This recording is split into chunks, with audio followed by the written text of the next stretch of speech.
जय जय पांडुरंग हरी बुद्ध विटेवरी या चॅनलवर मी आपणा सर्वांचं सहर्ष स्वागत करीत आहे।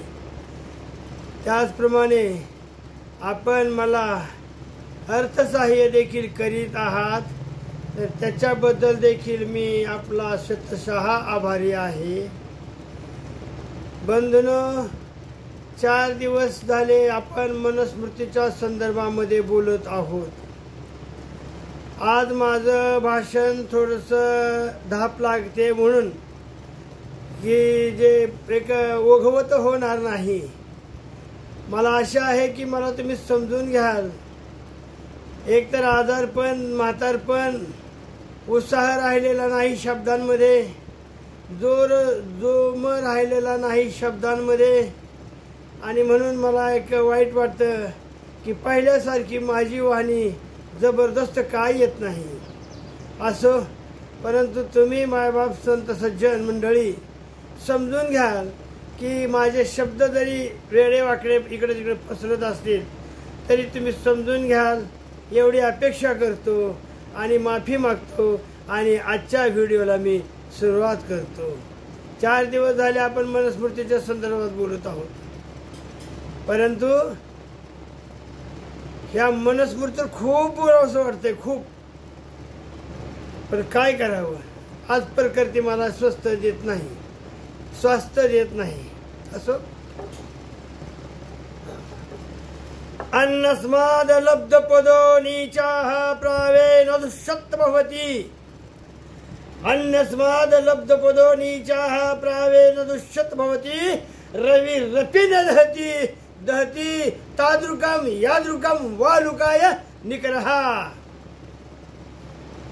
अर्थ समजला असेल तर आनंदच आहे, नसला समजला तर मी सांगायला तयारच आहे, नाही का। अन्नस्माद लब्ध पदो नीचाः प्रावेन दुष्यत् भवति। बाबानो, तुला जेवढा त्रास संबंधिताकडून होतो त्याच्याही पेक्षा जास्त त्रास तुला त्या संबंधिताकडून घेतलेल्या उष्टा विचारातून होत असतो, हा त्याचा अर्थ होतो। कितपत समजलं? नसेल समजलं तर पुन्हा सांगतो। मग दुसरी ओळ काय येते दुसरी ओळ? तर रवी रपी न दहती। रवी म्हणजे सूर्य, रपी म्हणजे किरण, सूर्याची किरण। रवी रपी न दहती, न दहती, दहती म्हणजे दहन, म्हणजे तप्त, म्हणजेच उष्णता निर्माण करणारे दहन, दहती। तर रवी रपी न दहती, रवी रपी सूर्याची किरण तुम्हाला ताप देत नसतात, उष्णता एवढी उष्णता देत नसतात, परंतु काय होतं, रवी रपी न दहती तर दहती, तर तुमच्या पायाला कोण पोळतं जास्त, तर त्या सूर्याच्या किरणाच्या माध्यमातून जे उष्णता मिळवलेली असती असे ते क्षुद्र वाळूचे कण मात्र तुम्हाला जास्तीत जास्त त्रास देत असतात, ताप देत असतात। लक्षात आलं ना अर्थात? मग अन्नस्माद लब्ध पदो नीचाः प्रावेन दुष्यत् भवति। रवी रपी न दहति तादृकम यादृकम वालुकाय निकरः। ही संस्कृत मध्ये अशा पद्धतीचं एक श्लोक आलेला आहे आणि मी तुम्हाला याच्यासाठी म्हणून दाखवलेला आहे की या मनुस्मृतीचा जास्तीत जास्त आम्हाला त्रास कोणापासून झाला उघडे सांगायला पाहिजे का? समजून घ्या ना तुम्ही। मनुस्मृती निर्माण कोणी केली? त्या मनुस्मृतीकडून एक जातीयवादाची जास्तीत जास्त दाहकता कोणी निर्माण केली? ब्राह्मणाने केली का? ब्राह्मणांपासून जास्तीत जास्त जातीयवाद गावातील कोणी पसरवला असेल? कुठल्या समाजाने पसरवलेला असेल? आणि मग कुठल्या समाजाने आम्हाला जास्तीत जास्त त्रास दिला असेल? ब्राह्मण समाजाने त्रास दिला असेल का अन्य दुसऱ्या समाजाने जास्तीत जास्त? देशमुख, पाटील यांनी समजून घ्या। अन्नस्माद लब्ध पदो नीचाः प्रावेन दुष्यत् भवति। रवी रपीन धती धती तादृकम यादृकम वाळू कायम निकर हा अशा पद्धतीचा श्लोक आहे. आणि या श्लोकाचं खरं मर्म आम्हाला जर कोणी त्रास दिला असेल तर तेही तुम्ही समजून घेतलंच. एवढे बी आता उघड सांगत नाही. असं तर एक मुद्दा सांगायचा इथं मला की या मनुस्मृतीच्या संदर्भामध्ये आम्ही एक लहानपणी गाणं म्हणत होतो. हां भजनाचा पहिल्यापासून नाद होता लहानपणापासून. जळाली जळाली तुम्ही म्हणताल बहिरवी गुरुजीने आताच काय घेतले अजून बरंच व्हायचं असू द्या ना मध्ये सुद्धा बहिरवी घेतो. जळाली जळाली जळाली जळाली मनुबामनाची मनस्मृती जाळली बामनाची मनस्मृती जाळली जाळली जाळली जाळली जाळली मनुबामनाची मनस्मृती जाळली मनुबामनाची मनस्मृती जाळली. जाळली ना बाबासाहेबांनी मनुस्मृती जाळली. 27 साली जाळली. आता तिला 93 94 97 वर्ष झाली. 24 3 27 100तून 3 गेले हा म्हणजे 97 वर्ष झाली जाळली. मनुस्मृती जाळली. पण कुठून जाळली? मनातून जाळली का तोंडातूनच जाळली का अजूनही आहे? हा बगल में घटना मुंह में उलट झालं. मुंह में घटना तोंडात घटना. मुंह में राम बगल में छुरी. मुंह में भारताची राज्य घटना आणि बगल में मनुस्मृती. असं होतंय का?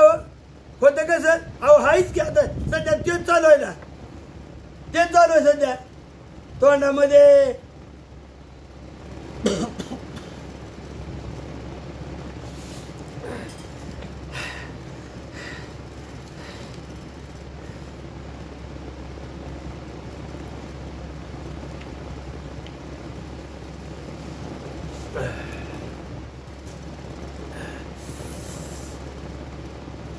तोंडामध्ये बाबासाहेबांची राजघटना आणि बगलेमध्ये मनुस्मृती असे ठेवूनच आजकालचे राजकारणी वागतात.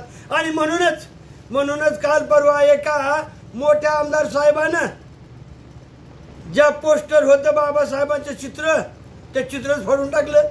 हे अतिउत्साहाच्या भरामध्ये केलेलं काम झालं. अतिउत्साह ह्याला काय म्हणतात? अतिउत्साह. म्हणून आमचे सरदेय बाळासाहेब काय म्हणतात?